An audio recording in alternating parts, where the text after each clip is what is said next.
So we've come to lend a hand at Pedal Power, where we are building a local places for nature wildlife garden. And I have come along with some Afghan friends who have recently arrived. So they arrived in August, and they are going to be resettled in Wales, which the Welsh government's been amazing at, and they're quite local, so we thought we would bring them along and get involved. Yeah, you can translate for them.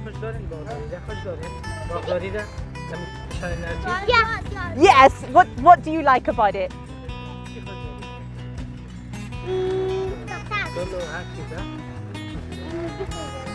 The same things and flowers, yeah.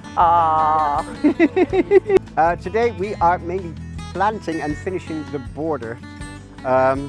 So we had a bit of sloping land here. So we built a retaining wall out of sleepers. Then we backfilled it with topsoil, covered it with wildflower meadow turf, and then we're going to add some texture by adding some hedgerow trees and shrubs and flowering, just to soften up this whole border. Yeah, it's amazing just to see what you can do from absolutely nothing to suddenly introduce, you know, the raised beds, a bit of soil, wildlife, wildflower turf, and then you can really get loads of nature in here that wasn't there before.